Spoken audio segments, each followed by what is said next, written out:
I hope everybody's doing well.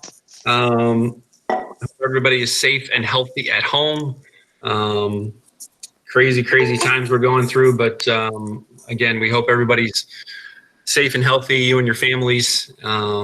Again, we're here however we can help.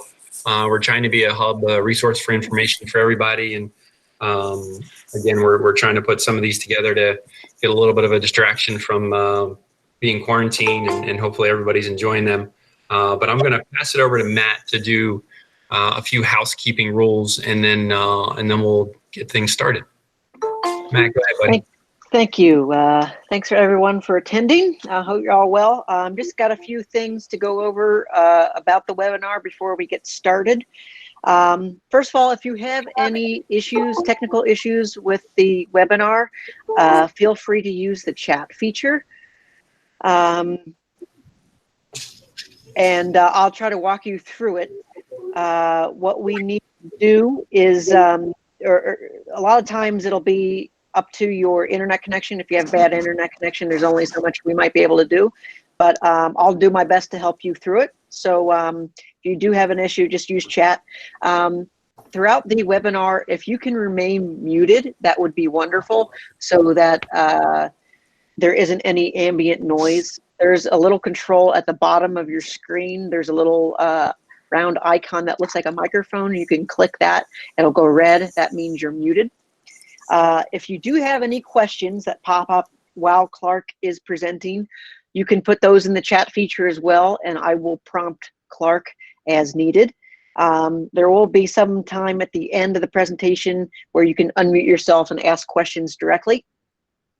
There is one button I want you all to stay away from on your screen. It says Present Now. Please do not click that, because that will interrupt Clark's presentation.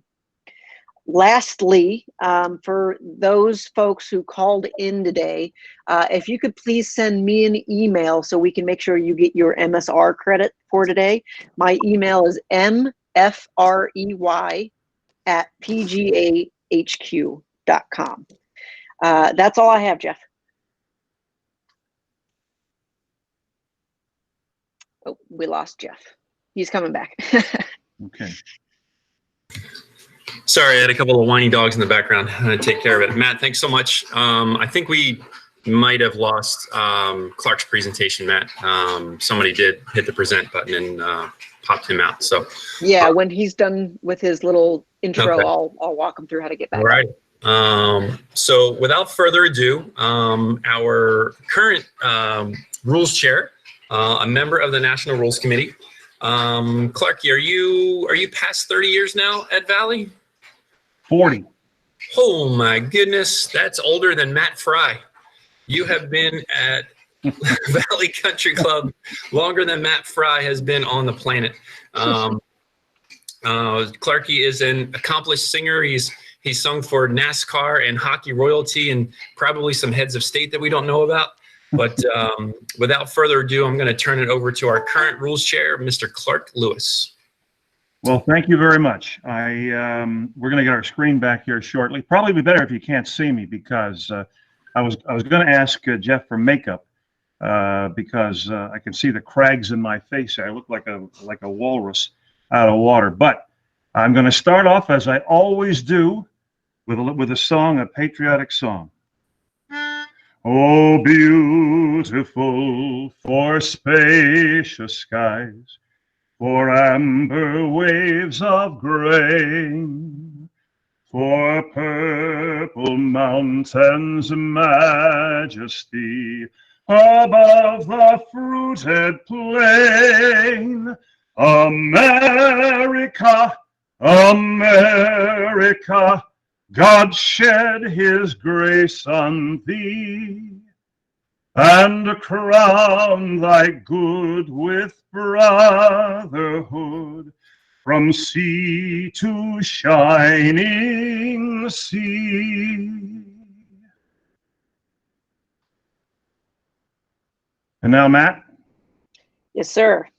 Here comes the All right. whole. By the way, I noticed that nobody left the meeting during my song, and I think that was a wonderful, wonderful thing. You picked up a couple of people. So yeah, so Clark, to get your screen back up, down at the bottom of your screen, you can Mm-hmm. see me, correct? Yeah, I can see you. All right, see the button that says present screen or screen share? No, it came up momentarily, but So bring your mouse cursor down to the bottom of your screen, down at the bottom of your web browser, and it should scroll up. no, it's not scrolling up. Hold on. How about meet? Should I hit meet again? No. No. Oh, you don't have. Can you see me, Clark? I can see you. Yeah. Oh, now I see it. Okay. It says Linda Nevat is presenting. Yeah. So we have to get rid of that, I guess. So click down at the bottom. Can you see where it says Linda Nevat is presenting down in the bottom right-hand corner? Yes, I can. Okay, so click that. All right. And then click your entire screen. All right. It says stop screen sharing, resume presenting. That's what I want. Yes, yes. Okay. All right. This will let you take over. Perfect. And now you can click on your PowerPoint and roll with it. Oh, very good. Okay. And before we do that, I've got some people to thank. First, I want to thank Jeff Surratt for having the idea to do this type of thing. We were, we kind of were thinking about doing it like a 6-hour thing in front of the computer, but Tom Karpus, who I have to thank for backing me up in all this and giving me great ideas, said that won't work. We won't want to be sitting by a computer for 6 hours. So we came up with this format, and I think it's pretty popular. So I want to thank Tom. He's been so instrumental, Tom Karpus, in my career and in my career as a rules official. And I want to mention the rest of the committee members. We have Jeff Kitty, of course. He'll be presenting on Tuesday. Alice Miller will be presenting Rule 14. She loves that one on Thursday. And we have other members of our committee, Mark Monahan, Ben Debsky, and Andy Waters. And I think they're probably all with us. And once again, before we do anything, I want to thank Matt Fry, the technical wizard here. No one will ever call me Computer Clarky or Laptop Lewis. I'm just doing what he tells me, and I think we can now get started. So yeah, so click share now there, Clark. Share now right it in is? the middle of your screen, yeah. All right. There you go. Okay, now you can click on your PowerPoint and roll with it.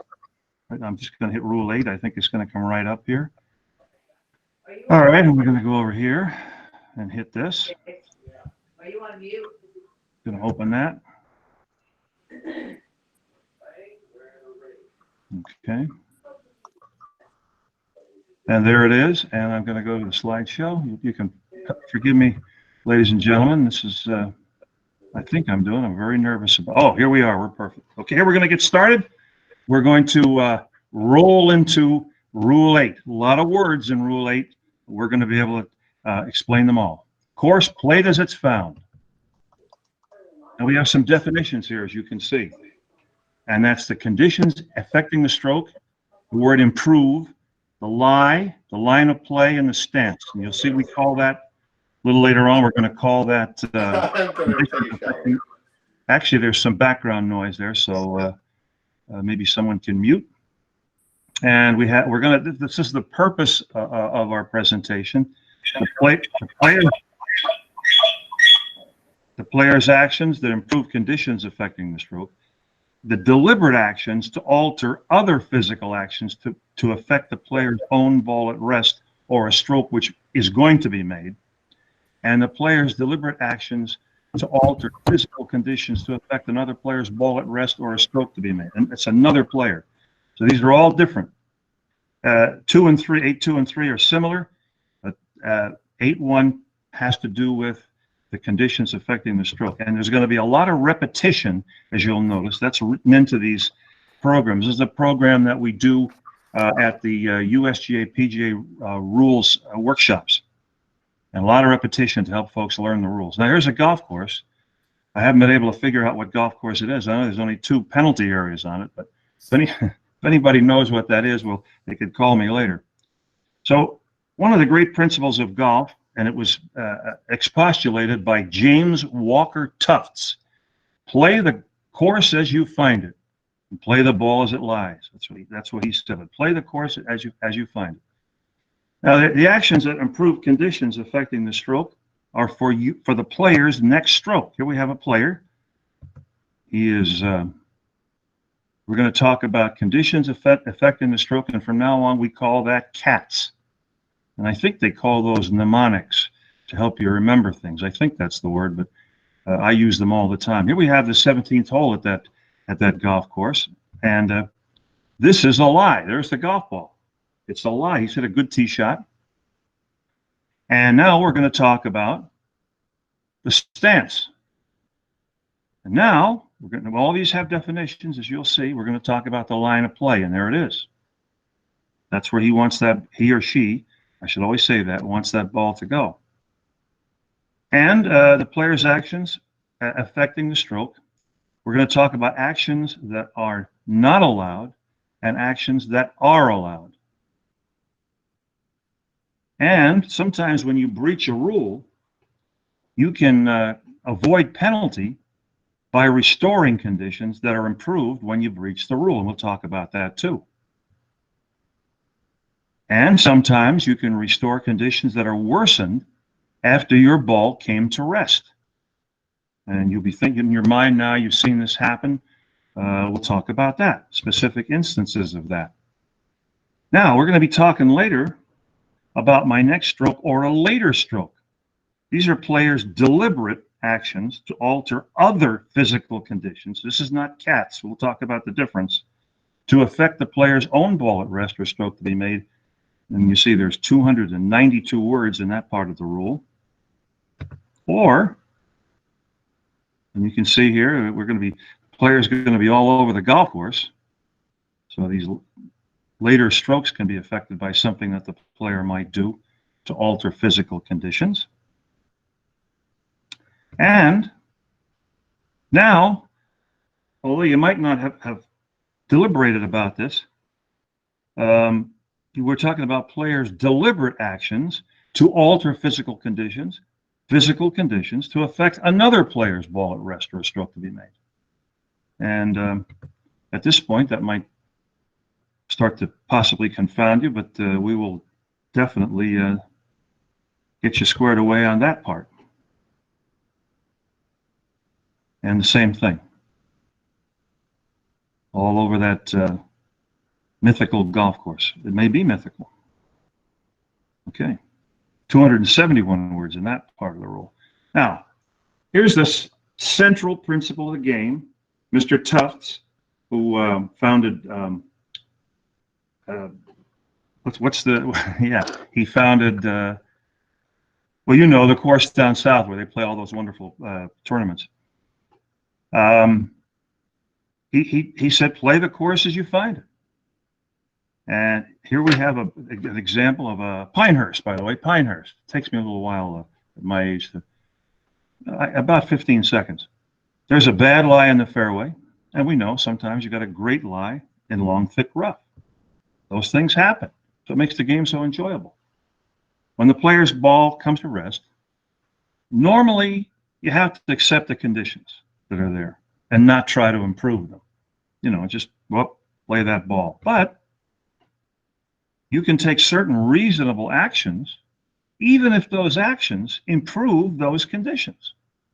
And some of those things are a little different this year than they were before the rules changed. So we'll talk about that too. And there's limited circumstances where you can restore conditions and get yourself off the hook for a penalty if you have improved or worsened the conditions. And some of those things have changed too since the old, I'm going to call them the old days, 2018. Now, this is our introduction. We're going to talk about actions that are not allowed. Remember that we call this thing CATS, conditions affecting the stroke. And we're going to talk the B section, things you can do. And as I said, a lot of repetition here. We're going to avoid penalty. We could restore conditions sometimes we can't.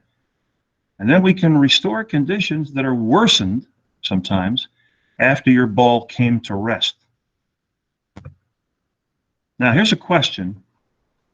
Yeah, and I want you to, we'll read the question, and we're going to be able to answer this question, we hope, correctly after we go through everything that I have to show you. Which of the following is always a breach of 8.1? Removing a boundary stake and playing a stroke before replacing it. Flattening excess sand in a filled divot where you intend to place one of your feet to play your next stroke. Or setting up to your ball with a normal posture which bends a boundary stake when you could have used a different posture without bending it.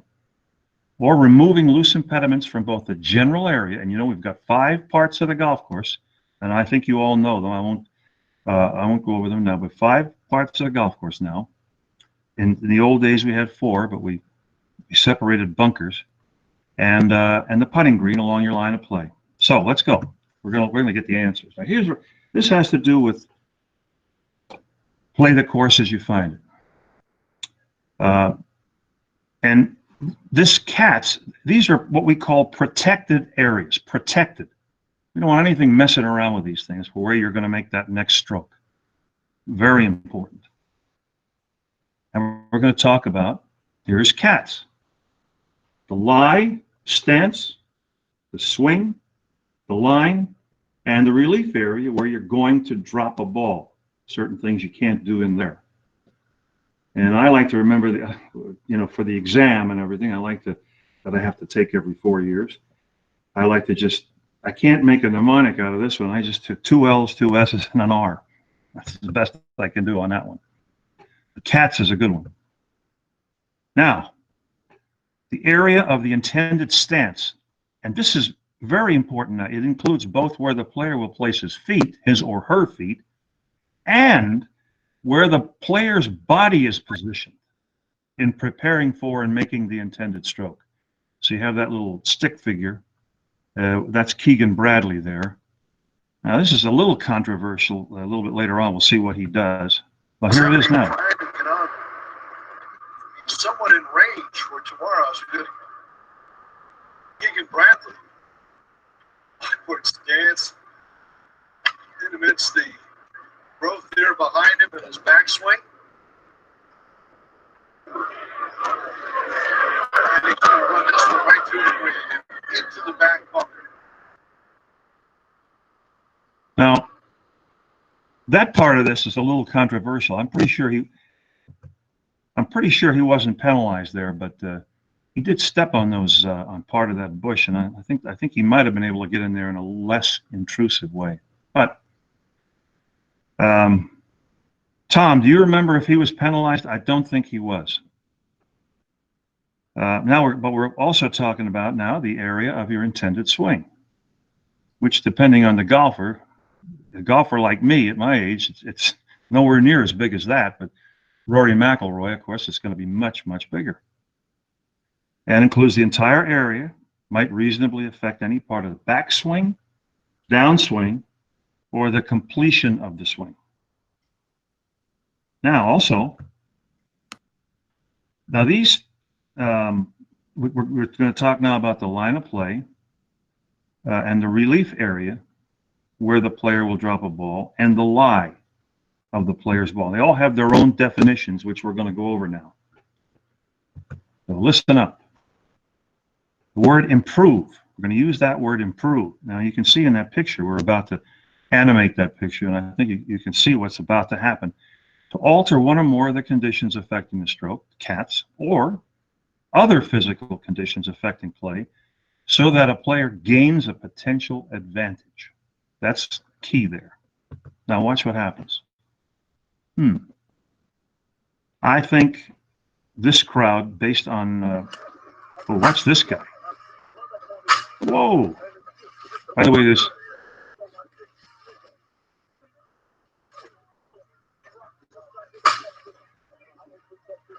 I think he's gained a, I think we might say that player has gained a potential advantage. Now the lie. Now we would think this would be enough of a definition, the spot on which a ball is at rest. But there's more. And any growing or attached natural object. natural object, immovable obstruction, integral object, and we know what those are objects, which will be defined later, boundary object, that's touching the ball or right next to it. So that's the whole definition of lie. Got to know that for the exam too. Now, important, loose impediments and movable obstructions are never going to be part of the lie of a ball. And they couldn't be, because then you couldn't, under the new rules, you couldn't be moving these things, the rake and the loose impediment. Now the line of play. This lady is about to hit a shot from a bunker. There's a pretty steep lip, and I hope she's going to take that club back and open the face a little bit more. Otherwise, I predict this ball is going right into the lip of that bunker. But anyway, her intended line, that's where she wants this thing to go. She wants it to go up on the green. And also, it's an area that is a reasonable distance up above the ground and on either side of that line, as you see there by that diagram. Now, this lady has a unique swing, but I think she has some ability, because obviously I think she's going to be able to hit some hooks and fades at will. Because a line of play is not necessarily a straight line between 2 points. It may be that line of the draw that she wants to play, a little baby draw, or if she intends to fade it. Now the stance. Once again, here's where you see this repetition so that you really learn this. It's the position of a player's feet and body in preparing to make the stroke. Now, of course, the relief area, this is an abridged definition that you'll see here, is where the player must drop a ball when taking relief under a rule. And this young lady is taking back on the line relief here from a penalty area. And she's placed an object down there, a tee, to that's going to be her reference point. You got to do 3 factors when you're doing this. The reference point, always good to put a tee down. I advise it every time, put the tee down. Because if you don't, then when you drop your ball, wherever it hits the ground on the first drop is going to be, by default, your reference point. And if it should, let's say you did that, you didn't put a tee down, and the ball rolled forward of that point, and you played it, you're going to be liable to a penalty, unless there's a local rule in effect, which we have on our hard card, which I'll talk about on Thursday, next Thursday, which will get you off, which will absolve you of penalty if you manage to do that. Now, the size of the relief area is measured from that reference point. And then there's certain limits on the location of the relief area. Where can it be? What part of the golf course does it have to be in? And that Alice Miller will do such a succinctly describe Rule 14 so that everyone will understand it next week. I'm sorry, my thing is 2 weeks, a week from next Thursday on the hard card. Now, play the course as you find it to improve conditions affecting the stroke for the next stroke the player will make, anywhere, as it says here, on or off the course, because there could be things off the golf course that are interfering with your stroke. And the lie of the player's ball at rest, the area of the player's intended swing, little repetition, the area of the player's intended swing, stance, which went over there, the line of play, and the relief area where the player will drop a ball. Now, pay attention to what this fellow does. He's taken relief, obviously, from a cart path, and he's done his measuring, but watch this.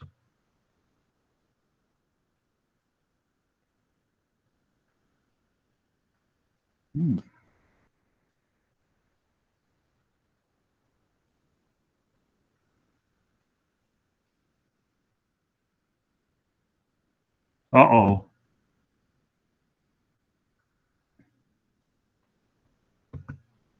Now, that's something that player has got a breach there. That's something you can't do, as we mentioned.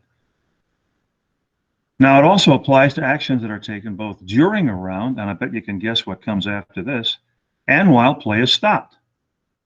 Rule 5.7 talks about when you may stop or must stop play. Now, it doesn't apply to removal of loose impediments or movable obstructions, because that's not part of the lie of the ball, which is allowed under Rule 15. We all know that. We can move that rake. The ball moves, we're going to replace it, and we can move this movable obstruction. However, if the ball moves in that situation, the loose impediment, the leaf, then we're going to have a penalty. Or any action taken while a player's ball is in motion. There are some things, like deliberate actions to affect a ball in motion. Maybe you move the loose impediment while that ball is in motion. That's going to be covered by Rule 11. I can hear someone in the background. Okay, thank you. Here, I think we're going to get to see this again. And by the way, if you have really good hearing here, there's some profanity that's uttered while this thing goes on.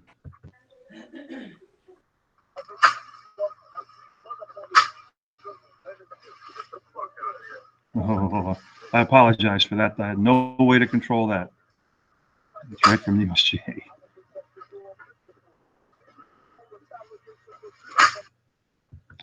So we're talking about moving or breaking any rolling or attached natural object, and any immovable obstruction.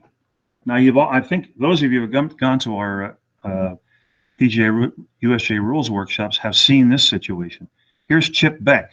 Became very famous for doing this. He removed a boundary stake, which at that time he's got 2 strokes and can't really get out of the penalty. But you'll see as we progress through this that as you'll see in a moment, he'll be okay if he does a certain thing. Or any obstruction, an immovable obstruction, the definition here is an obstruction that can't be moved without unreasonable effort or without damaging the obstruction. Makes sense? Or any integral object. And as I said, here's the definition. It's an object defined by the committee as part of the challenge of playing the course from which free relief is not allowed. And well, here we have a wall that lines the penalty area, and of course over here we have the 17th hole at St. Andrews, the great 17th hole, and no boundary back there. That's an integral object. That road, he's not going to get relief from that. It's not an obstruction. Part of the challenge of playing that hole, and you all remember Costantino Rocca. The great shot he played from a similar position up onto the green. And I've been there, and that's a tar and chip road, and it's pretty hard to be putting the ball through that. And now we have boundary objects, and boundary objects are artificial objects, obviously showing out of bounds, walls, fences, stakes, railings, from which we all know free relief is not allowed. You don't get free relief from anything that indicates boundary object.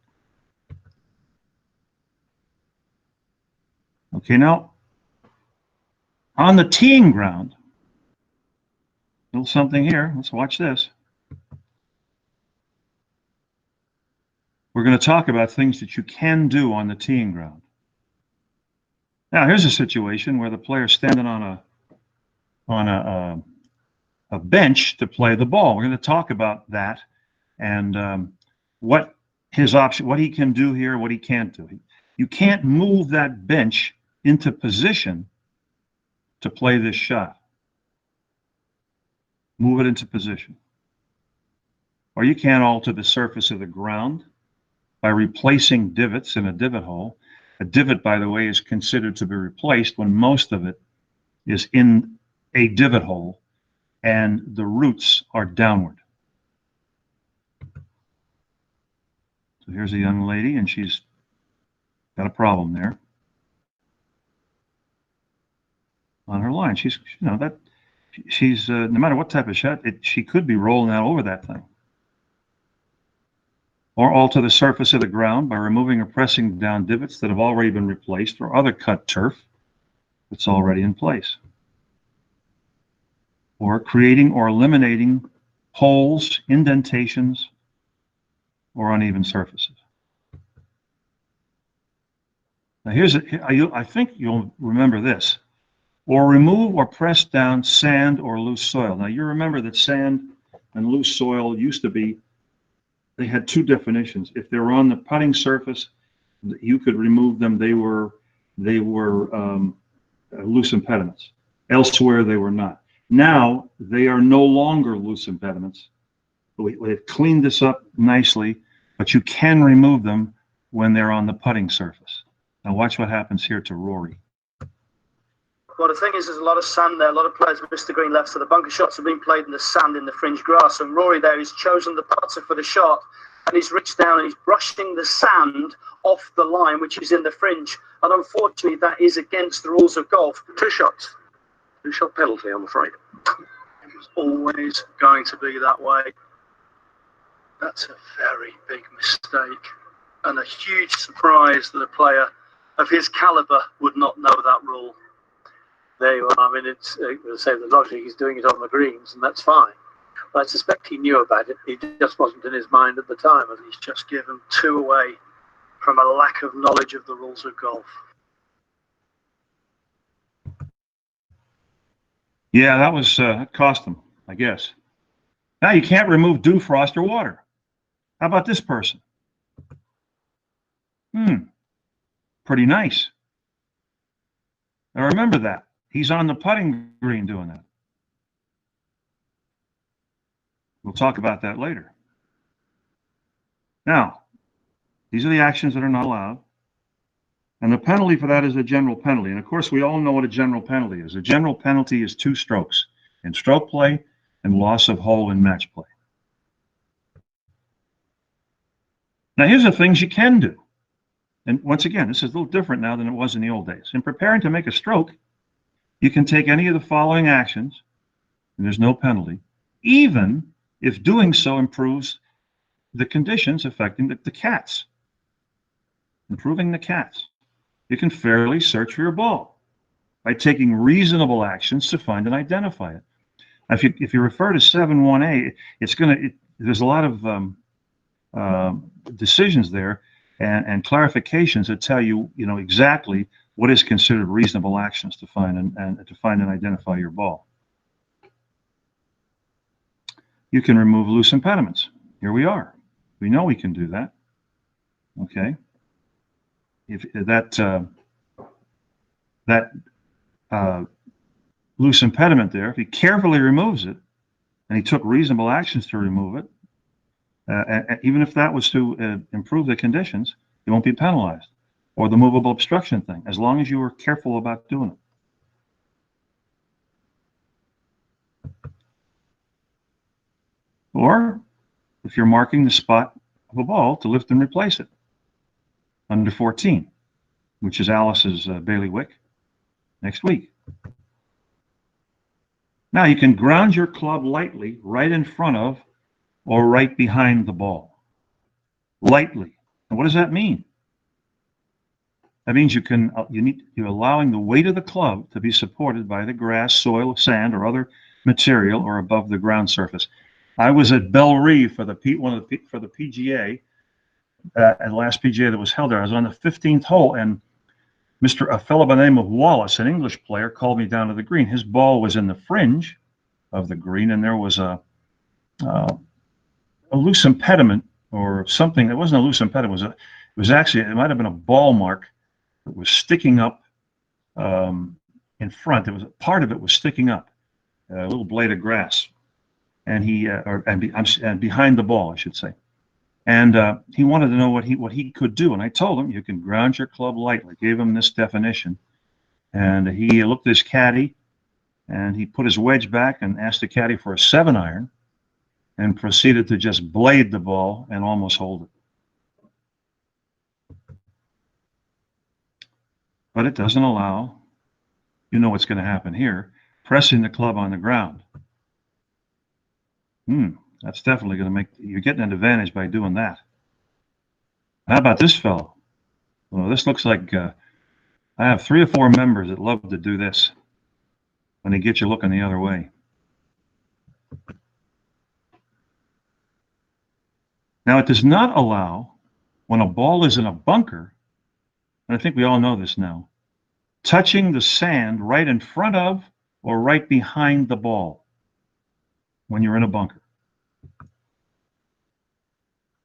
You can also now, you can firmly place your feet in taking a stance, including a reasonable amount of digging in the sand or loose soil. And this fellow will demonstrate a reasonable amount of digging, in my estimation. That's reasonable. When you start really working your way down below where you can't see your shoes, now we're going to have a problem. Or you can take reasonable actions to get to the ball and take a stance. Reasonable actions. But when you do so, you're not entitled to a normal swing. Like in this situation, you got trees in your way. And you have to use the least intrusive course of action to deal with a particular situation. I was doing the Patriot League out at Bucknell, and we were looking for the final group. And I came around a corner and I saw a left-handed player, and I'm left-handed. He was backing into it. There were big tree branches like this. His ball was under one. He was backing in there. He was wrapping them around his body. I said, "Whoa, what do you think you're doing?" And he said, "I'm entitled to take my stance." I said, "Yes, but you didn't go further in that rule. You have to go in there in the least intrusive way possible." And he had a little attitude, but I showed him how he could do it by going around behind the branches and walking in that way. It was actually an easier shot. A little nasty. Rules there. I just want to make sure I'm not breaking the rules. I want to walk in there to make my stance, right? I'm not allowed to touch anything. Or can I move this to make my stance? No, you need to get in there. Okay, if I have my hand in my pocket, if I get in, I can do that, right? I'm not touching anything. I'm making sure. You can do that here. Like you start, but you can't. But you can't. If you can get it down. Like I can take the stuff in like this. You couldn't do that. No. I can't do that. You can take the stuff and then down and back, and that's what you should do.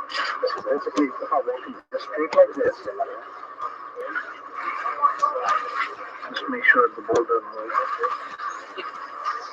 Well, just trying to make sure he doesn't infringe any rules. I'm surprised he doesn't know this rule, to be honest, but he's trying to do the right thing here. He doesn't want to create any kind of suspicion by anybody. It's a lot worse a shot than we thought it might be. We didn't realize it was into the fir trees. The cables are not a problem. It's all about trying to just nudge this out, get it out with one shot. You could easily leave this in.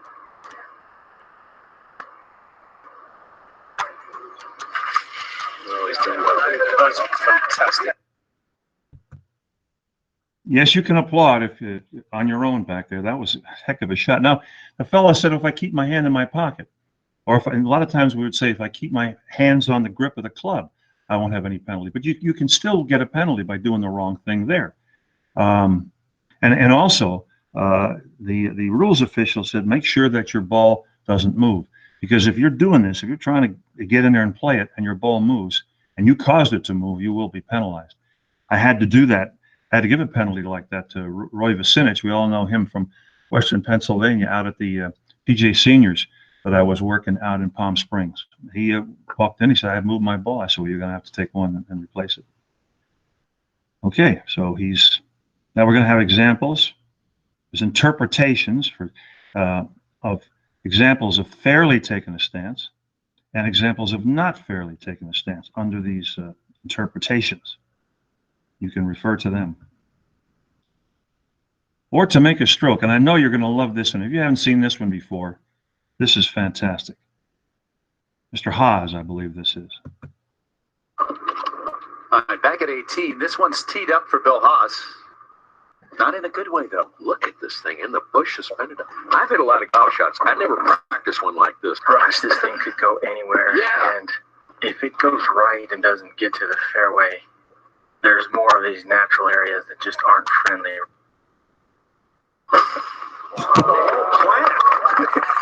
Goodbye, bush.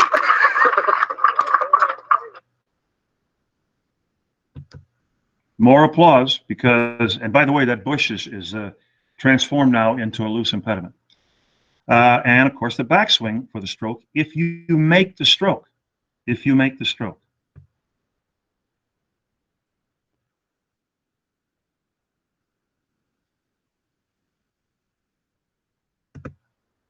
Okay, you have to make the stroke. If not, you can be penalized if you break something off back there with your backswing. Now, no penalty, but when the ball is in a bunker or touching the sand in a bunker, which means it's in the bunker, and taking the backswing, you're not allowed, and we all know this.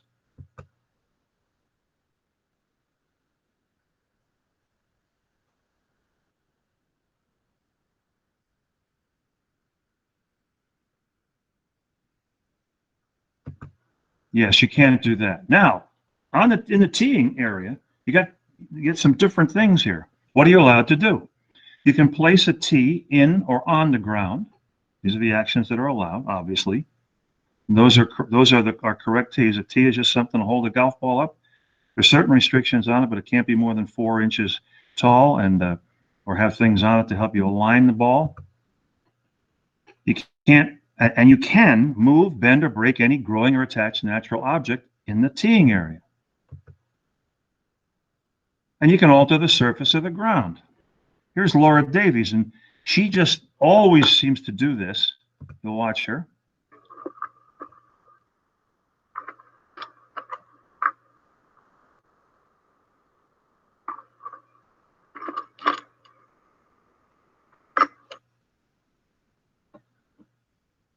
Yeah, she enjoys.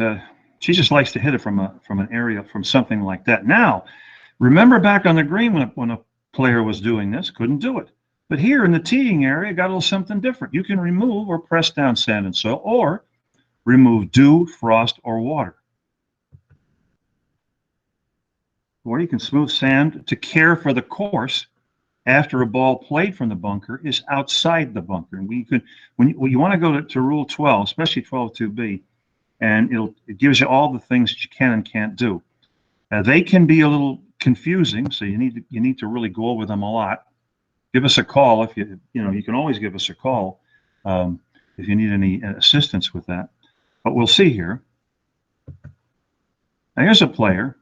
When I first looked at this, I'm saying to myself, boy, that player is aiming way to the right of the green. But you'll see what happens.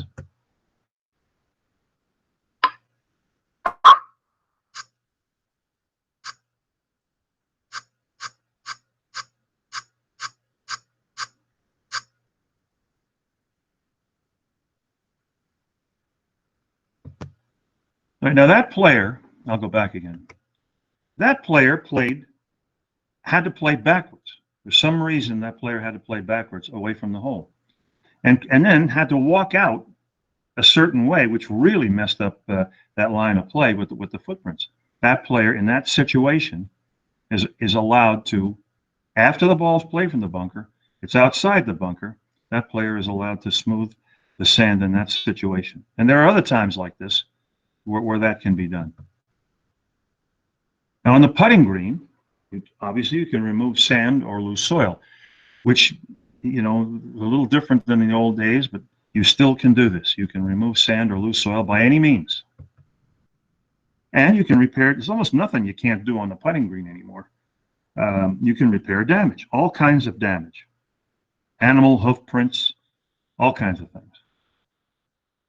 And the other thing you can do, you can move a natural object to see if it's loose. But that would be like maybe a tree, a twig, or a blade of grass, a large blade of grass, or a plant. But if it's found to be, you got to do it gingerly. If the object is found to be growing or attached, it's got to stay attached. If you break it off, you're going to be penalized. And you have to be able to return it as nearly as possible to its original position. Now, you can avoid penalty by restoring conditions that you improved if you breach these rules. And here's how it goes. There's no penalty if before making the next stroke, the player eliminates the improvement that they made. And how? By restoring the original conditions in the ways allowed, it's going to say in 1 and 2, which are coming up. But if the player improves the conditions by taking any other actions covered by 8.1, and they're listed here, as you see a little pop-up there, 3 to 5, he or she cannot avoid penalty by restoring the original conditions. Now, you remember, we saw that player who was about to drop his ball, taking relief from a cart bath, he altered the surface of the ground, pressed down sand or loose soil. That's what he did. He can't get out of that penalty. How do you restore them? Well, let's see what happens here to our friend here, this young lady. And to Chip Beck, the poor benighted individual here. You can replace a boundary object that's been moved. This is new. He comes over, takes, oh my gosh, everybody in the world, everybody that knew the rules went crazy when he did that. But now, if he puts it back before he makes his stroke, he's going to be okay. Or if it's pushed to a different angle.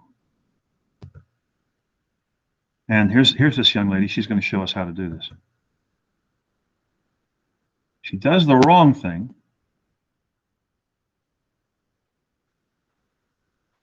And now she will restore that by just stepping out of there and letting that branch come back. But if you move, bend, or break it, if she had broken that branch, she cannot avoid penalty if the improvement is not eliminated, such as when a boundary object or branch has been bent or broken so that it can't be returned to its original position. And we're going to go into that. By using anything other than the original object itself in trying to restore the conditions,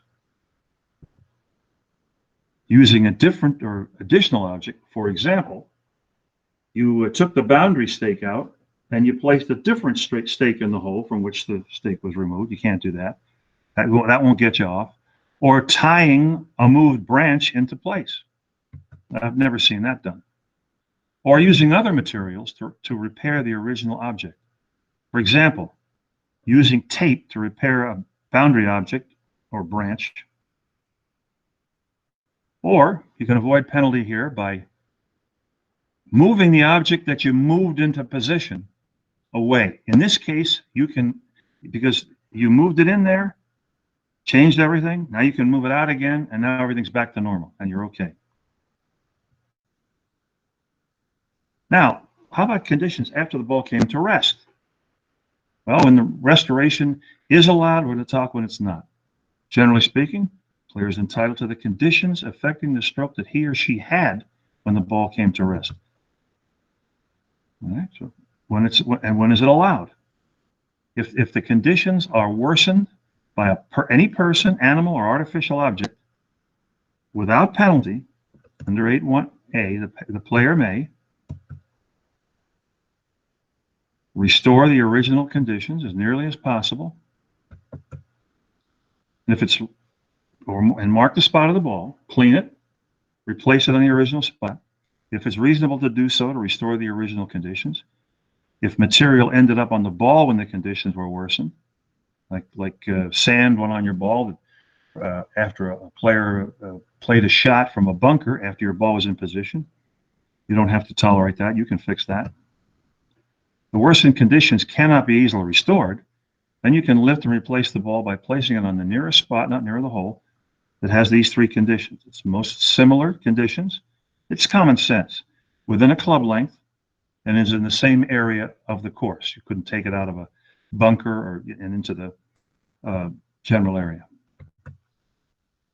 Now here's some examples where you're allowed to restore conditions. Now you can read these. You got a pitch mark and that someone else created after your ball came to rest. or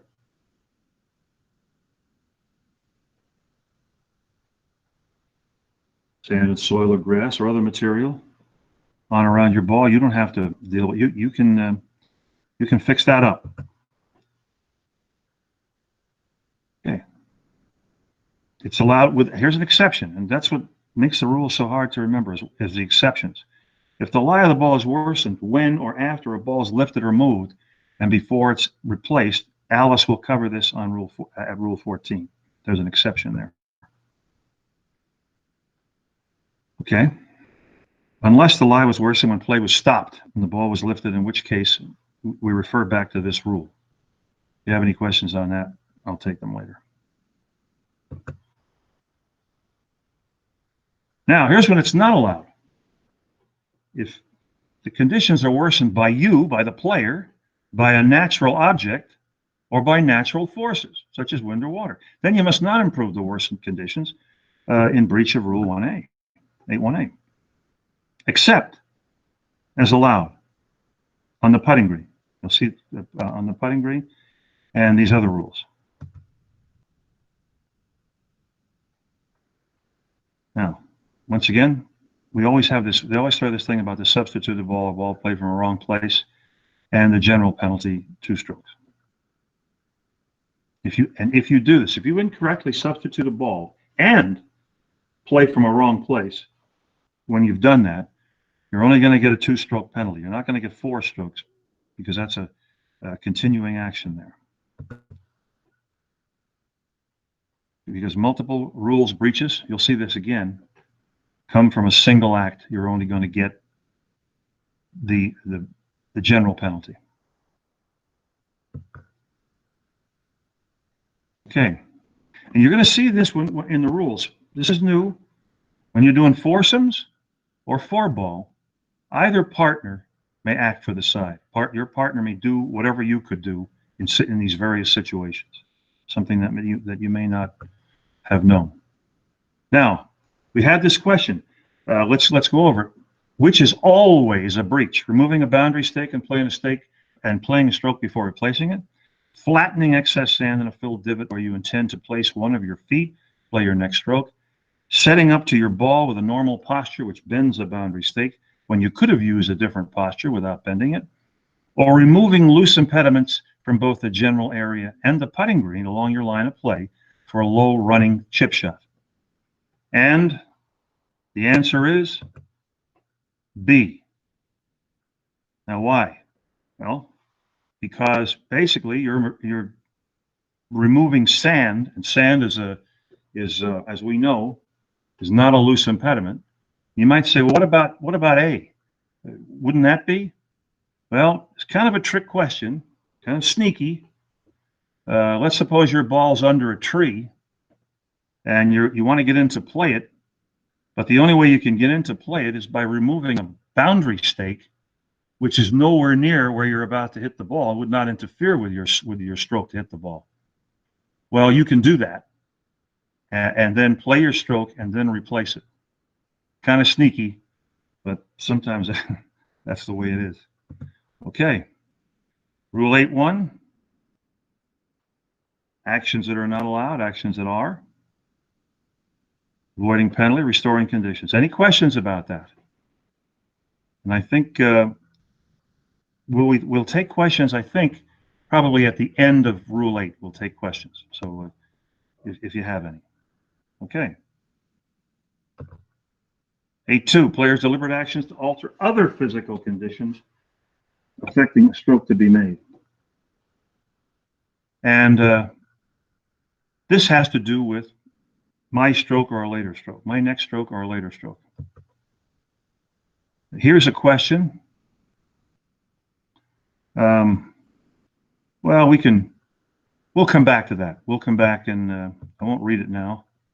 I'm starting to fall a little bit behind here. I love doing this so much, so we're real limited. We'll come back to that. Now, this has to do with players' deliberate actions to alter other physical conditions for a ball at rest or a stroke to be made. Not cats, not the conditions affecting the stroke, in that protected area. This is elsewhere. Now, here's examples. Altering physical, there it says, we're not doing cats, this is other physical conditions. Does not apply to a player's actions to deliberately deflect or stop his or her own ball. That's Rule 11. And if you remember at Shinnecock, my idol Phil Mickelson went down there and stopped his ball in play. He was penalized in a certain way at that point, but he would be penalized a different way now, and we can talk about that and how that, because he's deliberately deflected his ball. But we won't get into that. Or to deliberately alter any physical condition to affect where a ball in motion might come to rest, such as maybe you might move a loose impediment or something like, or alter the player's conditions affecting the stroke.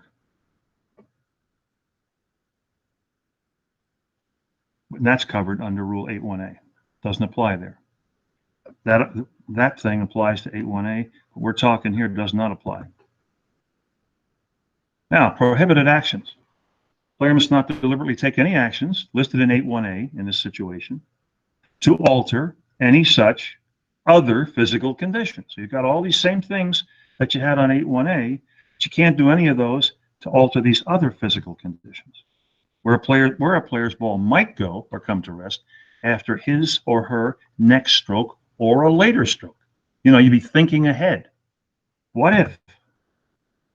When a player's ball at rest might go or come to rest if it moves before the stroke is made. For example, when a ball's in a steep slope and the player is concerned that it might roll into a bush and they do something there to alter the physical conditions. Can't do that. And here's examples. Player just short of the putting green, and player's concerned that the ball might come to rest in a nearby bunker. Before the stroke, the player smooths sand in that bunker, so he or she will be assured of a good lie. If that shot goes into the bunker, that player may get a penalty. But we have an exception to that penalty, and then there's an interpretation about it, and that may apply. Player's ball lies at the top of a steep hill because the player's concerned that the wind might blow it before she's able to play it. Deliberately presses down grass at the bottom of the hill to give it a nice lie if it comes to rest there. Now here's other physical conditions to affect the player's own ball. Here's the exception: to care for the course. There's no penalty under this rule if the player alters any such physical conditions to care for the course, such as smoothing footprints in a bunker or replacing a divot in a divot hole. And I know you may have questions about it, and we'll deal with them. Now, the penalty for that is the general penalty, 2 strokes. And once again, they always put this in, this foursomes thing in 4-ball that says that either partner may act for the side, and of course, whatever the partner does or your caddy, that's you. Okay. Now let's get this question: which of the following is a breach of 8.2? Player's ball lies where he is concerned that the wind might blow the ball away from the hole down a slope before he's able to play it. So he deliberately flattens some grass at the bottom of the slope so that the ball winds up there. He will have a good lie. A player accidentally breaks a branch in making a practice swing away from the area of his intended swing. With that branch broken, he realizes he could use the unplayable ball rule to drop his ball where he would have a full unhampered backswing, and he does so. A player's ball rolled back and comes to rest where he had just stood after playing a poor pitch from short of the putting green. He replaces the divot he made, because he always replaces his divots, even though he's also aware if he misplays his shot again, his ball could return to that area. In caring for the course, a player makes rakes a greenside bunker on his line of play before playing his shot over it to the putting green. Now, let's get our answer.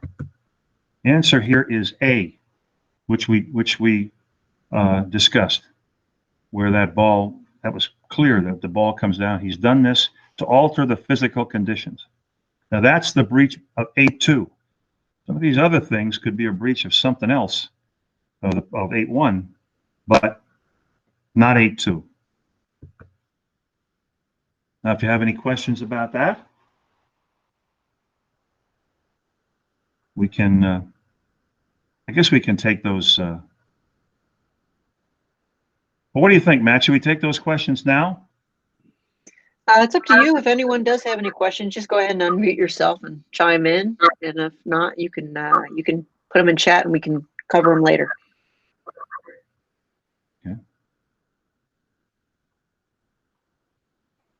Okay, good. We press on.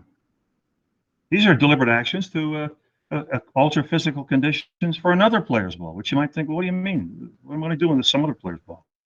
You'll see. Once again, can't the ball at rest stroke to be made by that other player? Physical conditions. Cats. Deliberate actions. It does not apply to a player's actions deliberately deflect or stop another player's ball in motion. That's, of course, that's going to be a problem, but that's going to be covered under Rule 11.2. Does not apply to a player's actions to deliberately alter any physical conditions to affect where the ball might come to rest, which is covered under 11.3 for another player. And it must not deliberately take any of the actions in Rule 8.1a, and here they are again.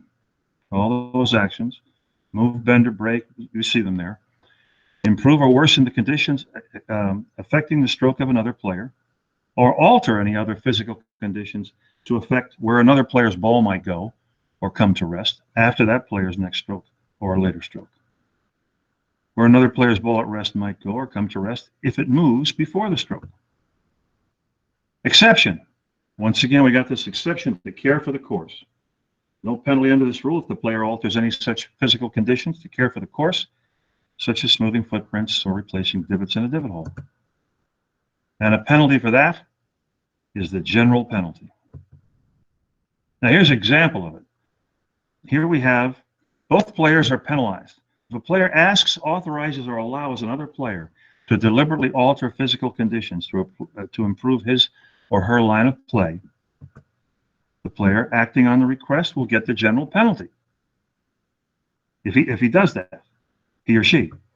And the player who requests it is also going to get the general penalty, whichever applies, whether it's 8.1 or 8.2, which is the, and we know the difference. And once again, we got the foursomes thing and the 4-ball thing. Okay. Okay. I guess we can take questions before we, let's see. Any questions here?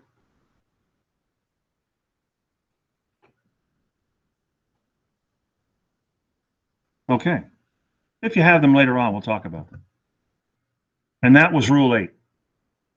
So how about now? Are there any questions about any phase or facet of Rule 8 while I get to my new place here? Okay. What am I doing here? Not bad. No, not bad. Now, we'll take a little bit of a break here if you need it. And Matt, are you there, Matt? Yes, sir. Help me here. How do I get to Rule 9? What's my best route to Rule 9? Wherever you have your PowerPoint saved, you'll have to find that folder and open it. So I'm going to escape here, you can minimize your screen or hit escape. There you go. All right. And then I'm going to minimize my screen here. Yes. Okay. All right. I can't get there from here, can I? I don't think I can. You should be able to. Right. There you go. So now I'm there. I'm going to go to yeah. Where am I going to go? Something there I want to get rid of. Yeah. We're looks like you're in Rule 8 folder. So right. You need to find Rule 9 folder. I don't know how you have your files organized, so try to hit the back button. Yeah, Clarky, up top, that arrow in the top left, just hit that back button, go back a. There you go. There you go. Now you got Thank you very much. And okay, very good. I'm seeing, I can see these things about like a half of them, but I'm getting by. And now we're going to talk about Rule 9, which is right here. And I'm going to open that little rascal up. Open that up. And there it is. Okay, now I'll go to a full screen, I guess. It goes slide presentation. Oh, okay. I'll go to slideshow. Very good. And from the beginning. And here we go. Well, look at how nicely I did that. Okay. Here's Rule 9. This rule is a little more fun. I don't know why, but it's more fun. Here's our purpose. We got definition. Definition of move, known or virtually certain. Natural forces. Now we're going to talk about ball played as it lies on with 9.1. Then we got to decide what caused it to move. And then we got to decide, did it move? And then we got to decide if it was moved by natural forces, by the player, by the opponent, or the outside and an outside influence. Those are the only 4 things that can move a ball. Or by and then later on we're going to talk what happens when a ball marker is lifted or moved. Okay. We're going to cover what it means for having a ball moved. The ball played as it lies, of course. The standard that we use, we're going to talk about that. It'll even delve into the standard about ball in penalty area, whether a ball moved or was caused to move. The 4 categories of things that can cause a ball to move, and what to do if there are any penalties when a ball is moved by natural forces, the player, the opponent, the 4 things, the outside influence. Or what to do if there are any penalties if a ball marker is lifted or moved. Once again, we have this definition here. Mr. Tufts, bad lie in the fairway, great lie in long, thick rough. Now, if the purpose of the rule here is that the ball comes to rest and is then moved by natural forces, such as wind, water, the player must normally play it from its new spot. But we got a few different wrinkles in here to talk about in that situation. If a ball is rest is lifted or moved by anyone or any outside influence, not natural forces, but an outside influence, before the ball must be replaced on its original spot. Players should take, now you got to be careful, sure, when you're near your ball, you don't want to cause it to move because you may get a penalty if you have caused your ball to move, except on the putting green. And we know the differences now on the putting green, which were certainly an enlightened approach that was taken after some things that happened in 2018 by the United States Golf Association and the Royal and Ancient to square things up on the putting green. Really a wonderful change. Here's that diagram again. Got to play the ball as it lies, even if it's in that nasty divot. Or when you have, sometimes, you can't be play as it lies because you're required or you're allowed to play the ball from another place, like this young lady taking back on the line relief, and there's her relief area for a yellow penalty area.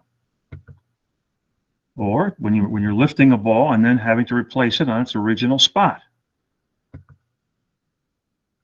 Now, what do you do when a ball moves during a backswing for a stroke? I don't know who this guy is, but he's got his weight on his right foot. Not a good idea.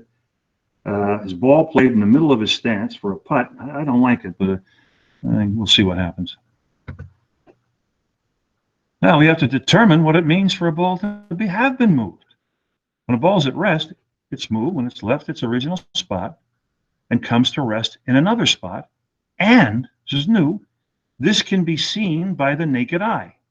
Whether or not anyone actually sees it, do this. Okay.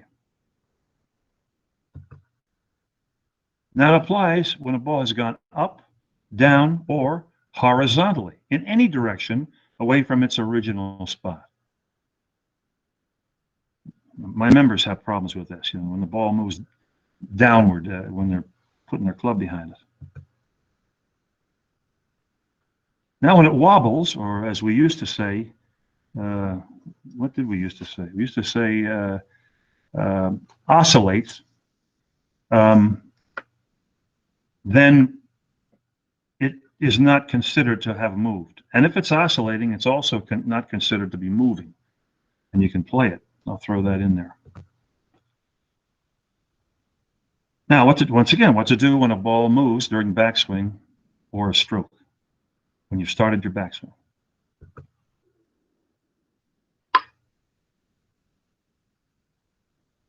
Okay.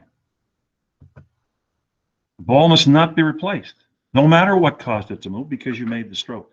No matter what caused it to move. Now, we go a little further. Instead, the player must play the ball from where it came to rest after the stroke, and then, if the player caused the ball to move, and we're going to be talking about Rule 9.4, we're going to, what caused it to move, penalty to find out if there's a penalty, and we'll get that later. So, and I can just give you a little hint that if it's determined that the player caused that movement of the ball, that player will have a one-stroke penalty, but that ball is played as it lies. Now, once again, we always have this idea of an incorrectly substituted ball. If you do that and also play from a wrong place, you're going to get the general penalty. You will not get 4 strokes penalty. There are times when you can get 4 strokes under the rules of golf, but not in these situations. Kinder, gentler rules. And it tells you, under that premise, that when you do this, the player just gets 2 penalty strokes, not 4. A lot of repetition. Okay? Now, once again, I think I'll take questions after each one of these. There's 7 of them, so if there anything that you'd like to ask me about, you could right now. Hey, Clarky, it's Tom. I just a quick clarification. That slide where you had where you were critiquing that player's putting method. Yes. Since that ball's on the putting green, if he accidentally caused it to move, which is going to be the case, there would be no penalty. Right.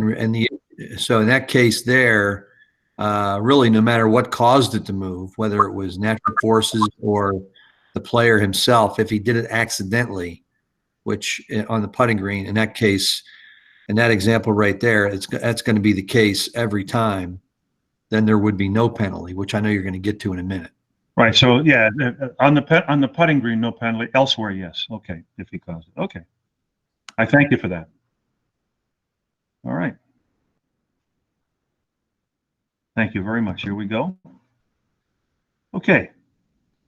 Well, let's go over this. We have plenty of time. Which of the following is false? A player has caused his ball to move only if it is known or virtually certain that the ball moved, and it is known or virtually certain that the player caused it to move.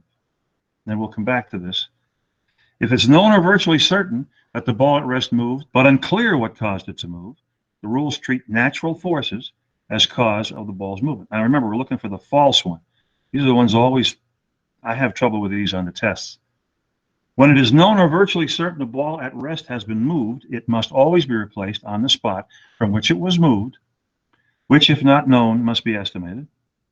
And the rules recognize only 4 possible causes for why a ball is moved. And we'll I think does that have to do with this thing? We'll see in a minute. Well, I'll figure out your answer there, folks, and see what happens. No, we're going to go through the whole thing and come back to that.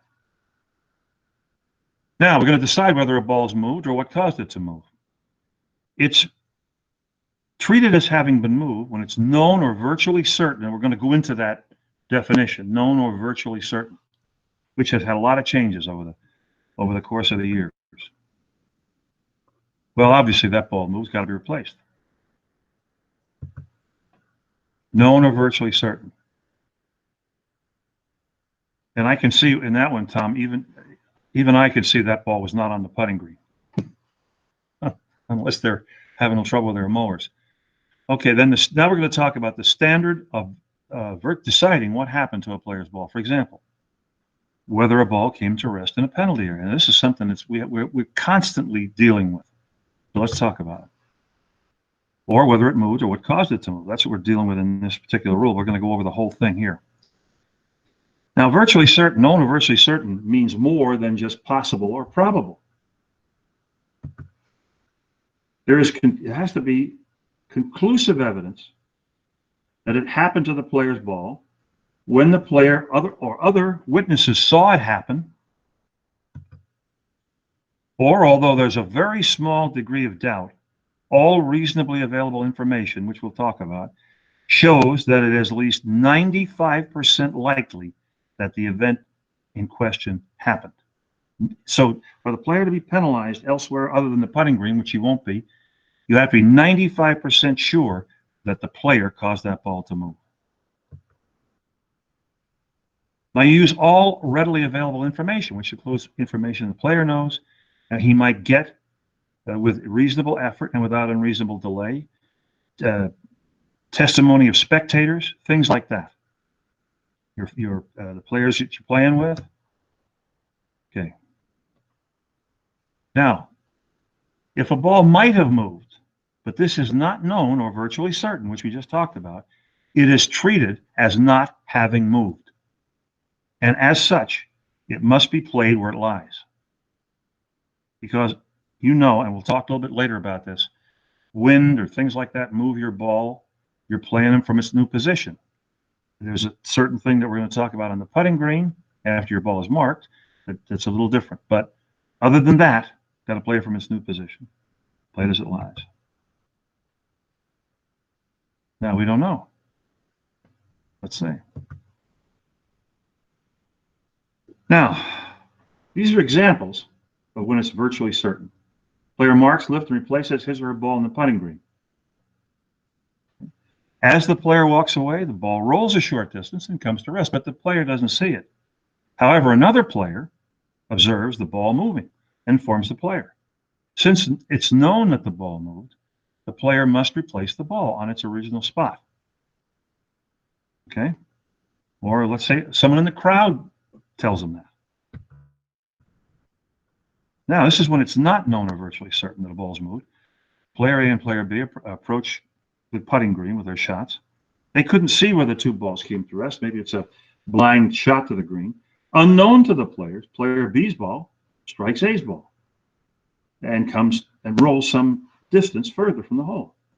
As long as this information doesn't come to the attention of the players before player A makes the next stroke, player A does not get a penalty for playing from where his or her ball came to rest.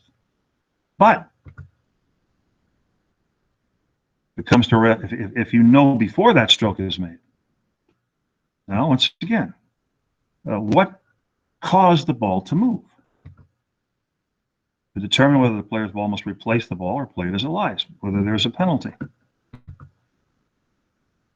Now, the rules only recognize four, very important to know, four possible causes for a ball at rest that moves before the player makes a stroke, and here they are. Natural forces, such as wind and water. The player himself, including his caddy, which we know is the alter ego of the player. The opponent in match play, including the opponent's caddy or alter ego. And the last one, an outside influence, including any other player in stroke play or a tree limb or anything like that. That's an outside influence. Four possible causes. Okay, and natural forces. That's the effect of nature, such as wind or water. Wow, going to be a long time to get back on the course there.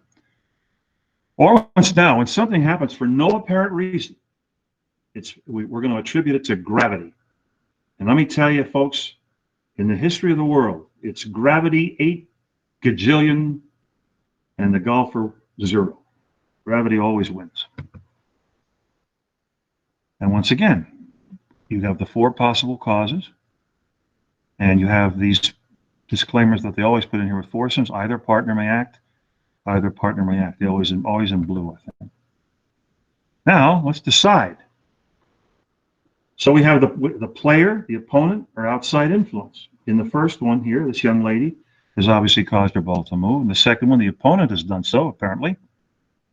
And in the third was that nasty ornithological intruder who is picking up the ball, and I think what happens we used to have a film of this, and he flies away and drops it into, in those days, what we call the water hazard. Now, if it's not known or virtually certain any of these cause the ball to move, what happens? And here we have the most benighted individual. God bless Patrick Harrington. He had a lot of penalty strokes here in the old days because of what you'll see right now, and it's different. Oh, the poor lad. Okay, you're going to see a little wind action here. He's on the putting green, as you can see.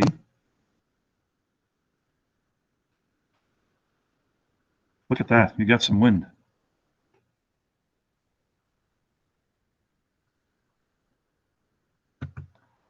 Now, I had a situation like that with Ian Woosnam at the PGA Seniors at French Lick. On the first hole, he stepped up to his ball. And this is in the old days now. Stepped up to his ball, and he said, I think my ball might have moved. And what happened was they asked him they had him play to mark the position. The rules official came up there and said, you may be penalized. And they looked at the tape, and they found out that, now this was the way things were then, they found out there wasn't enough wind to penalize, to get him off the hook there. And so he was, because then once you took your stance, you might be penalized.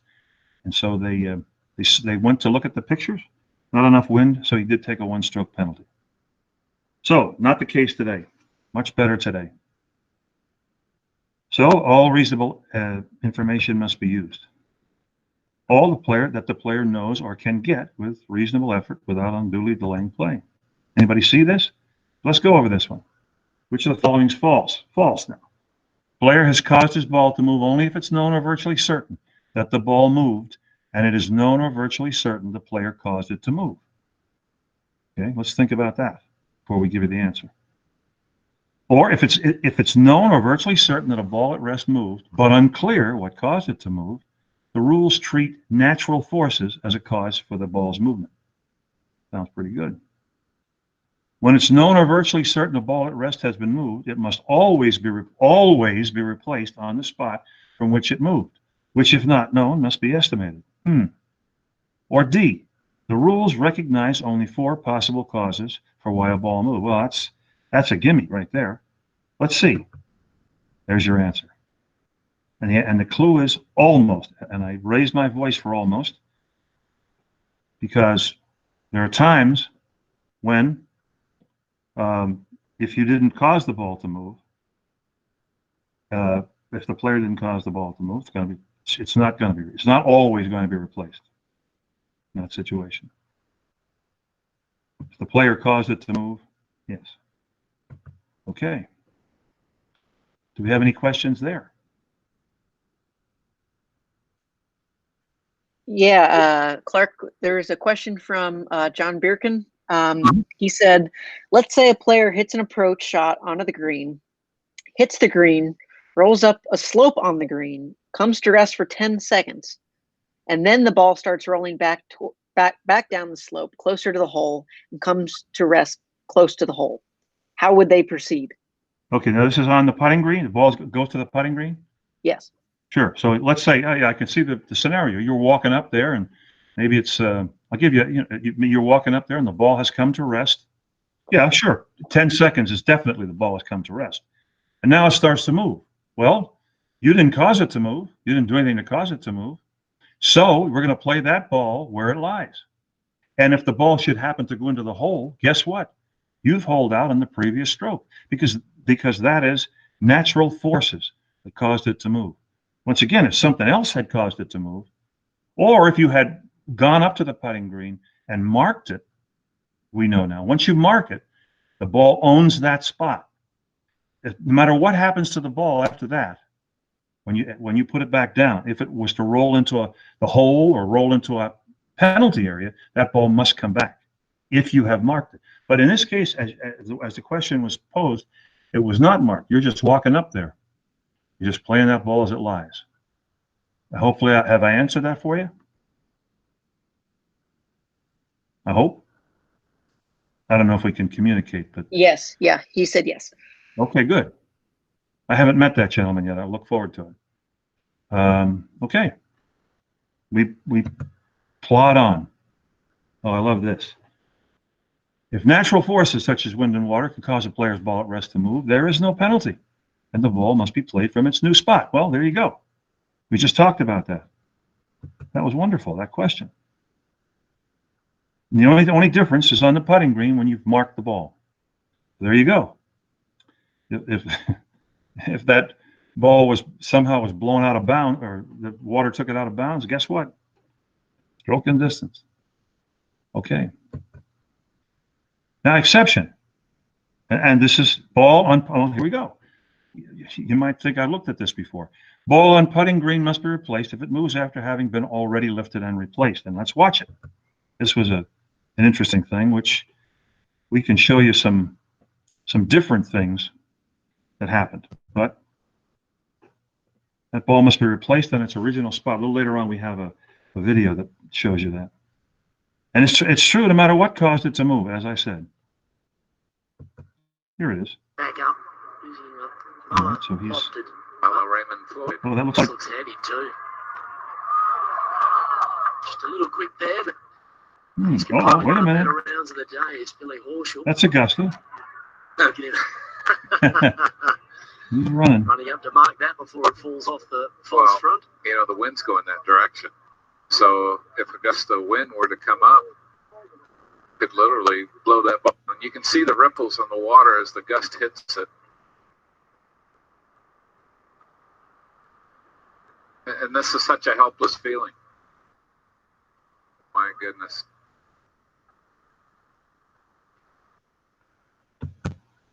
Now the player there is he's looking for some help. Well, in the old days, he'd be in the penalty area, but now he brings that ball back. Why? Because he marked it. Owns that spot. Any questions on that?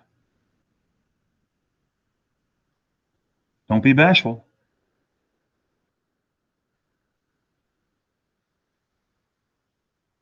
I used to tell my son, I would say, Charlie, there's really no stupid questions except the one you're about to ask. Okay, here we go. 9-4. When the lifted ball or move must be replaced. Penalty for lifting or deliberately touching the ball or causing it to move. You got exceptions when the player is allowed to do it. When it's an accidental movement before the ball is found, and you're searching for it. Accidental movement on the putting green. Accidental movement and on the putting green, which Tom pointed out. And accidental movement anywhere except on the putting green while applying a rule. Now, I'm going to give you one little. I'll just go off the course for just a moment. It would be good to learn the rules by their number. And now we don't have so many rules to know. We only have 24 to know. But a good friend of mine on the Rules Committee, National Rules Committee, Jim Deaton, gave me an idea, and I'll pass it along to you if you haven't already heard it. Think of your golf course. Think of your golf course and assign the first 18 rules to each of the holes. Let's say rule 4. That's going to hole 4. That's going to be rule 4, player's equipment. But you go over it, do a little memorizing, but think about each of the holes on your golf course to correspond with a rule, and you will easily be, because whenever I'm thinking of the rule, I'm thinking of 11. I'm thinking of rule 11. I'm thinking about my the ball in motion stopped to deflect. I'm thinking about my 11th hole here, and I can see it in my mind, and it really helps. Now, of course, we don't have 24 holes. We know the committee can make a smaller round, not a longer one. So for the others, you just have to remember them, and that's all. But it really helps. And hopefully, that will help you. Okay, so we proceed on. Here's a question. In the following cases, the player has caused her. In which of these is the player penalized? Player stepped on her ball in the rough while searching for it. The player's ball moved as she was measuring 2 club lengths to see if that would get her out of a bush, and then she decided not to take relief. The player accidentally hits her ball in the fairway with a practice swing. The player accidentally hits her ball on the putting green with a practice swing. And now let's figure out, let's get our info and come back to that question. 9.4 says, when it's known or virtually certain that the player lifted his or her ball at rest or caused it to move, first picture he lifted it, second the player caused it to move, the ball must be replaced on its original spot, which, if not known, must be estimated. That's always the case. Alice will tell you about that. Except when the player lifts a ball under a rule to take relief or to replace the ball in a different spot,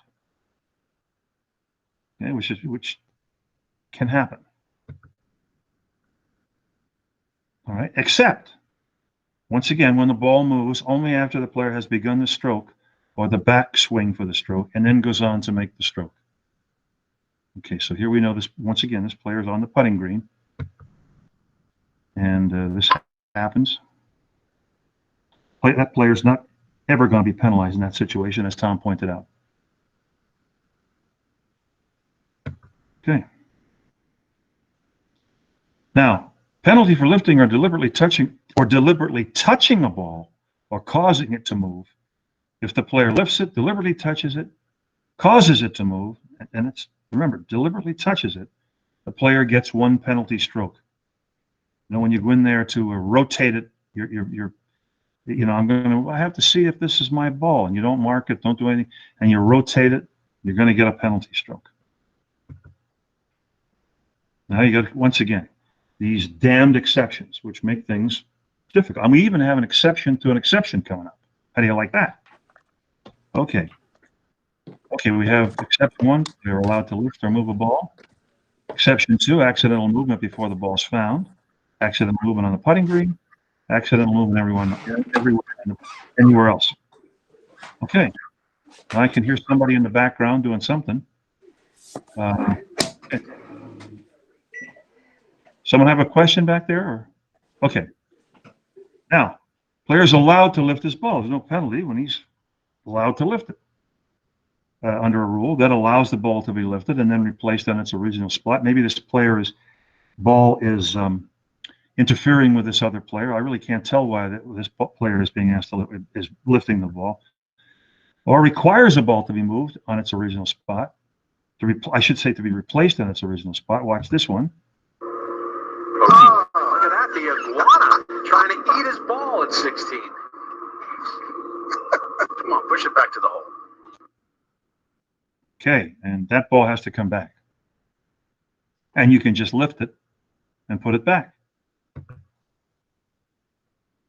Or requires the player to drop or place a ball again because maybe the ball landed correctly and rolled out of that relief area. We know we have to do that again. Now, here we have when we're searching for the ball. Accidental movement before the ball is found. And we know this now. It's a new rule. Accidentally causes the ball to move while trying to find or identify it. Rule 7 will test. Good rule to look at. It's going to tell you what constitutes, you know, searching for the ball. A lot of little innuendos there. Or accidentally causes to move on the putting green, no matter how that happened. Or while you're applying a rule. There's no, you know, you're accidentally caused the ball to move anywhere except on the putting green while taking reasonable actions to, say, mark the spot of the ball if you have to, when you're allowed to do so, or remove a movable obstruction. You know how this works. You would hopefully you would mark the position of that ball to help you, and then you would move this, and if the ball moves, you would replace it. Hopefully. Or restore worsened conditions when you're allowed to do so, which you can do. Let's say somebody's played from behind this ball, knock some sand on top of the ball. You can definitely take it, or change the lie of the ball and restore worsened conditions and pick the ball up. Or any accidental movement of the ball except on the putting green, once again, we know that, while applying the rule. Taking relief under a rule. This player, including in determining whether relief is available. You might want to swing a club to see if there's interference from a condition.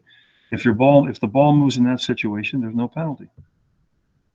Where to take relief, such as determining the nearest point of complete relief. We know what that is. Exception, accidental movement anywhere except on the putting green. That we continue to know. And number 5 exception is when you're measuring. Let's say to see who's away.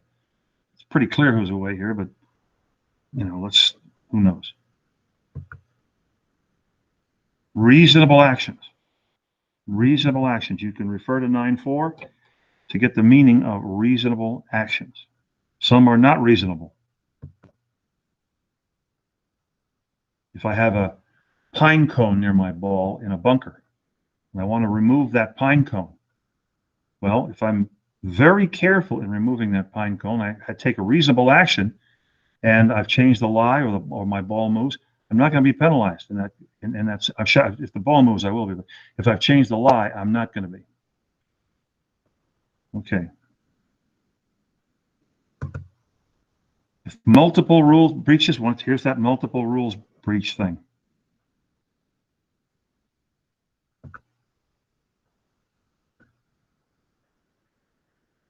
Okay.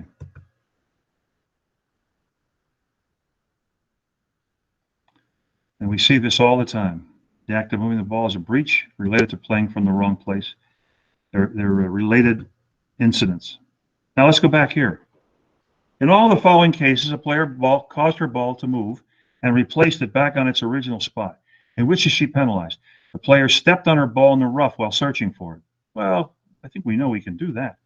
Player's ball moved as she was measuring what we just talked about, the 2 club lengths, to see if that would get her out of a bush. Then decides, doesn't matter. She decides not to take a look.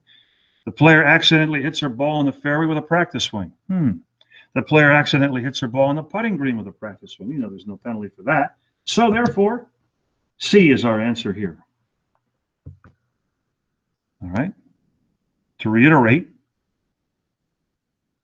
here we are, the exceptions. Oop, sorry, I think it was our question. Any questions about that?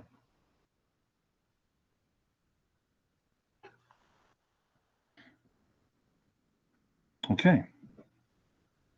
Wonderful. 9.5. When the lifted ball must be replaced, or moved ball, and the penalty for lifting or deliberately touching the ball or causing it to move. This rule applies when it's known or virtually certain that the opponent, including the opponent's caddy, lifted a player's ball at rest or caused it to move. And there's some interesting little wrinkles in this one too.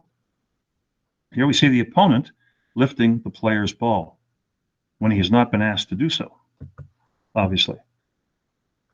Now here we have this. Now Tom eloquently described this situation on Tuesday about playing the wrong ball. This is where Ed Horde is playing David's ball. Well, so if it's a wrong ball, that's covered under Rule 6 that Tom did, and not by this rule. Now, when it must be, if it lifts or moves the player's ball at rest, the ball must be replaced on its original spot. Once again, if the original spot is not known, it must be estimated. This player, walking down the fairway, it looks like, kicked her ball. That ball has to come back to its original place. And that player, in this particular case, is going to get a penalty. Unless it's these players are going to get penalized because that would be, you're not searching for a ball. Except when the opponent is conceding the next stroke, hole, or the match. Obviously, you can pick the ball up to do that. That's usually how you do it. Or when this ball is being marked at the player's request. Now, this player is marking the other player's ball, let's say. To take relief or to replace the ball on a different spot.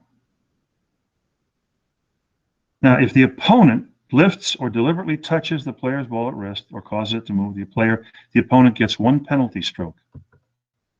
Now, here's some exceptions. Interesting.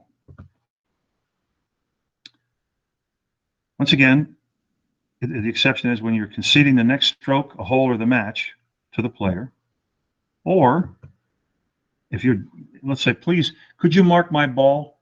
Would you mind? I have to go and get a different club. So would you mind marking my ball? That's okay. And there's no penalty. Remember this one. You might not know this one. There's no penalty when the opponent marks the spot of the player's ball and lifts it on the putting green in the mistaken belief that it is the opponent's own ball. You go and mark, player A marks player B's ball by mistake. No penalty. And that may come into play in these hotly contested gap matches where everybody's trying to really get over on the other players.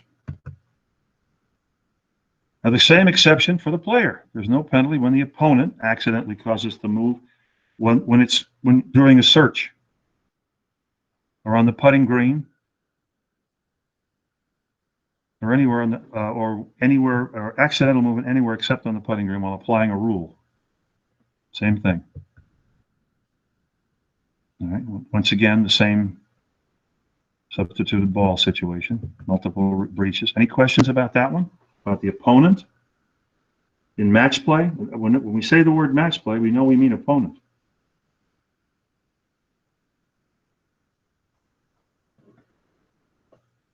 Okay. Let's go back to our question.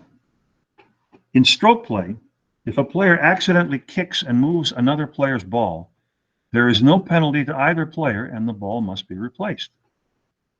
Okay? If the wind blows a player's bag over and it moves his ball, the player is penalized one stroke and must replace the ball. If the knowledge that a player's ball in play was moved by a spectator becomes known to the player only after he played his ball without replacing it, the player did not play from a wrong place and there is no penalty. A player hits his tee shot in the middle of the fairway and cannot find it. If before his 3-minute search time has ended, he has knowledge or virtual certainty that his ball was moved by an outside influence, the player, without penalty, may estimate the ball's original spot and replace another ball there. So we'll plot on here. We'll come back to that. Now, ball lifted or moved by the outside influence. We know what that is. All of these people here that you see are going to be outside influences. That's a new term, outside influence. I never even want to go back to the old terms. Any of these people or things that can affect what happens to a player's ball or equipment or to the course, that's any person, including another player, except, this is a little different in match play, the player or his caddy, the partner or opponent or their caddies in match play. Okay? And in match play, it's the player or caddy. Okay? We go on. This is an interesting picture. I see this all the time. I don't know who that guy is. I guess you could say he's nattily attired, but any of these people are things that can affect what happens. Any person, any animal, and that's an animal right there.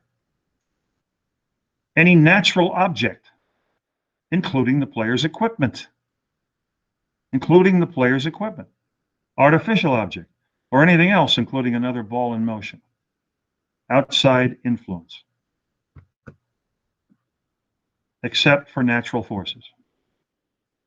Wind, water, or when something happens for no apparent reason, that's gravity. Now, when that happens, okay, it's lifted or moved moves the player's ball, there's no penalty, and the ball must be replaced on its original spot. This applies whether or not the player's ball has been found. Now, here's an instance here. A player learns if information that a ball was in fact moved by an outside influence only becomes known to the player after the ball has been played, the player did not play from a wrong place because this knowledge did not exist when the player made the stroke. Now and of course, if that happens, if it's not known or virtually certain that the ball was lifted or moved by an outside influence and the ball is lost, the player has to take stroke and distance. It's a lost ball because it's not known or virtually certain that it was lifted or moved by an outside influence.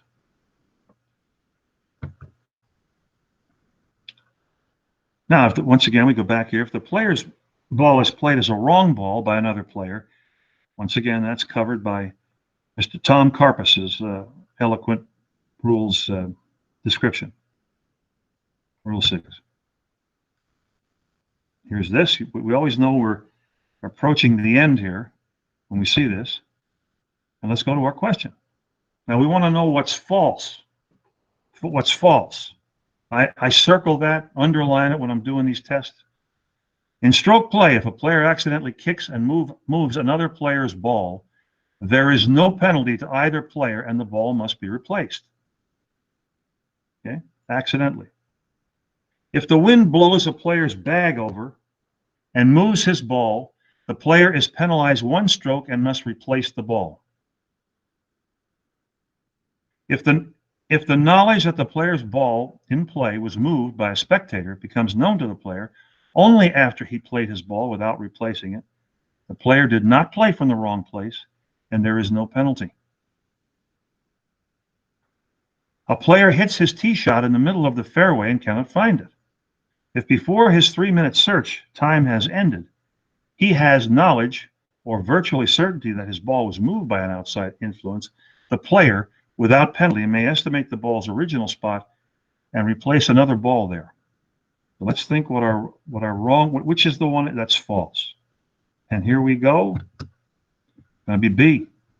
If the wind blows a player's bag over, that's his equipment, the player is penalized 1 stroke and he must replace his ball. Must replace it, but no penalty there. Any questions there?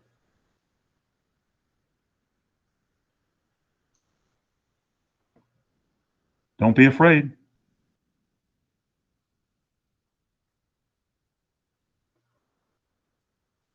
Okay. Now we go to Rule 9.7. And this is a ball marker lifted or moved. And this rule covers what to do if a ball marker that is marking the spot of a lifted ball is lifted or moved before the ball is replaced.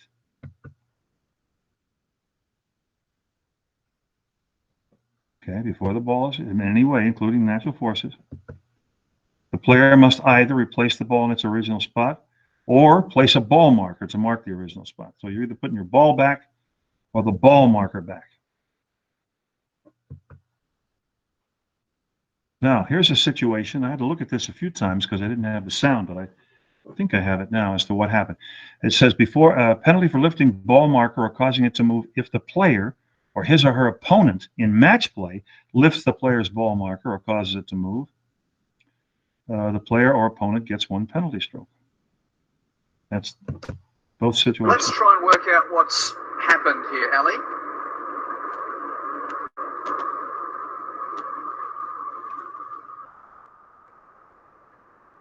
Then he's picked the marker up and walked away with it in his pocket. Am I correct? He's holding it now, I think. Well, there's one you don't see every day. He's either picked up his own ball marker or picked up an opponent's ball marker. It's very odd. He picked that thing up. He just had a mental lapse there and got penalty situation there. Okay, you see them. Those are the exceptions. Match play, stroke play. Once again, we're approaching the final. Do we have any questions about that?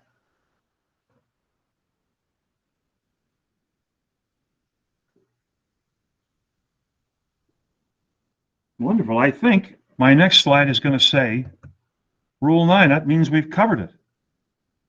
And I thank you very much for your attention. And Matt? Yes, sir. I don't know if Jeff has anything to add. I will say that we were recording this presentation, so if anyone needs to refer back to it, or if any of the pros who weren't able to attend or missed part of it, that will be available on our website later this week. So be on the lookout for that. Give us a few days to get your MSRs up there, and if you have any questions, you can email me at mfrey@pgahq.com. But I appreciate everyone for coming out, and thank you very much, Clark, for presenting. It was wonderful, and I hope everybody stays healthy. Jeff, if you're there, if you have anything to finish with. Jeff might have had to hop off on another call. So that's all we have, unless anyone has any questions. I'm here.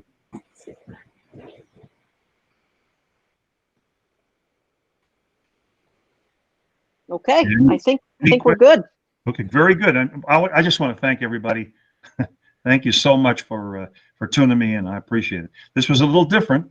I always like to see my audience and have an interaction with them, but this was it was very exciting, and I hope you enjoyed it. Thanks again.